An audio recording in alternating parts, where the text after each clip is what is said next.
Welcome to Witness Wednesday here on the Walk Boldly with Jesus podcast. I am your host, Katherine Duggan.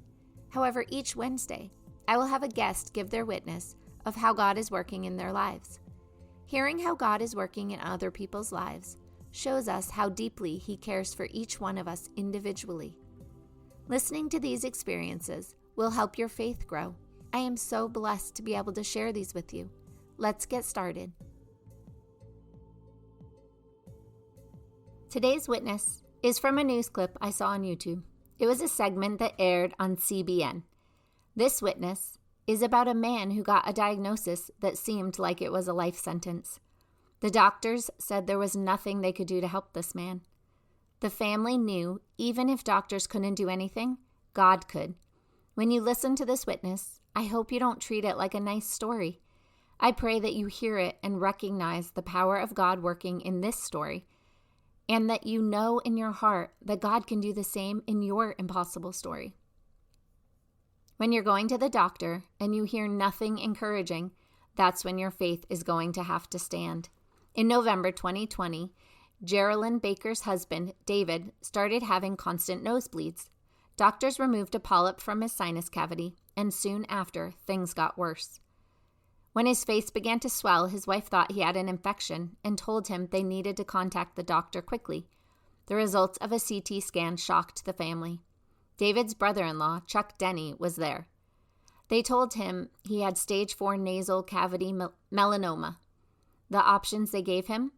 They said surgery wasn't an option because the facial disfigurement would be too massive. They told us there was really nothing they could do. Chemo wasn't for that type that he had. I'd never seen anyone healed of cancer. Every time I heard the word cancer, it was a death sentence. And I felt like unless God moved, David wasn't going to make it. My first thought was that, from my teaching, we need to move into a fast and see God heal him.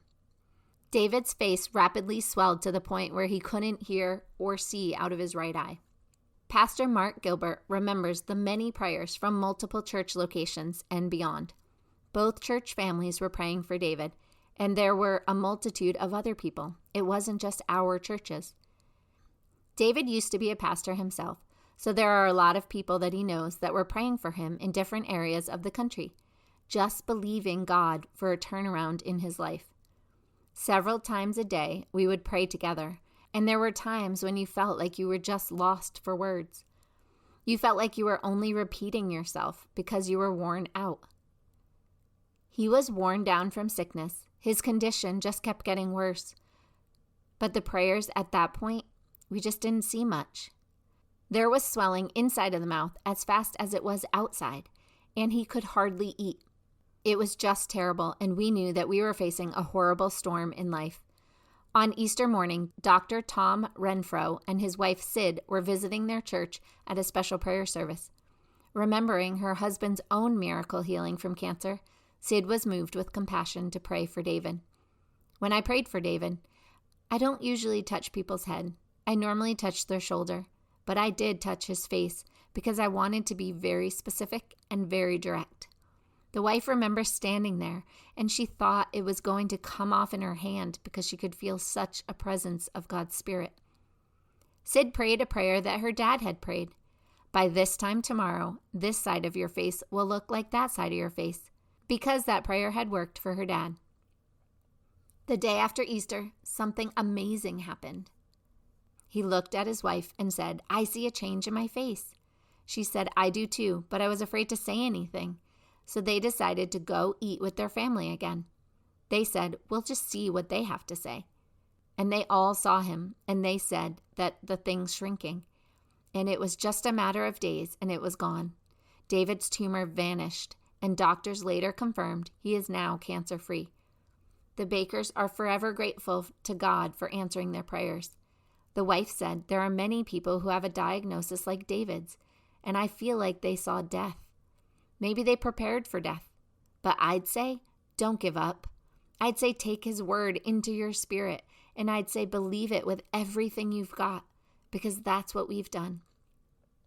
His brother said, when I witnessed David up close and personal with him, it just boosted my faith. I mean, I know God can do anything. Big, little, it don't matter. Sid said, God can move in anything. I felt jubilant when I saw the picture. The tumor was gone and he had a normal face.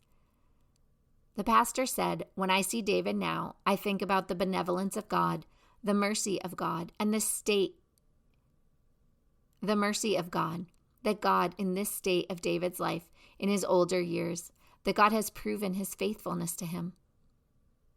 David said, well, I'm thankful that, what happened, that God healed me. I'm thankful for that.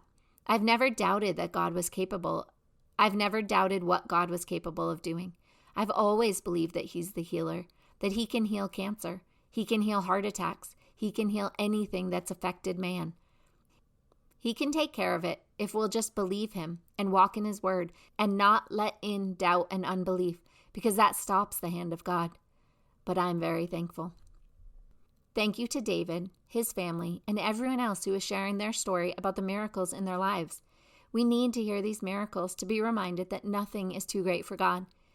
We need to be reminded that there is always a way, even when we don't see one. This is a great reminder that even cancer is not too big for our God.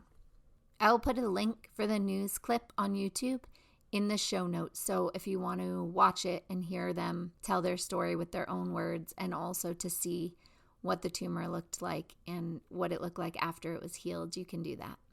We have all seen God working in our lives. However, we might not all be aware it is God who is working in our lives. This is why it's so important we start talking about it more. The more we share our experiences, the more people understand how God works and how much he truly loves us. If you would be willing to share any of your experiences of how God has worked in your life, please email me at Catherine@findingtruenorthcoaching.com.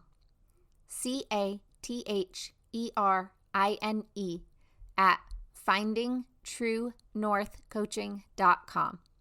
Or you can click on the link below. It won't take up much of your time, and your story could be just the story someone needs to hear today. Please prayerfully consider sharing your story. Everyone has one, and the world needs to hear them. I look forward to spending time with you again tomorrow. Remember, Jesus loves you, and so do I. I will have another witness for you next Wednesday. Have a blessed day.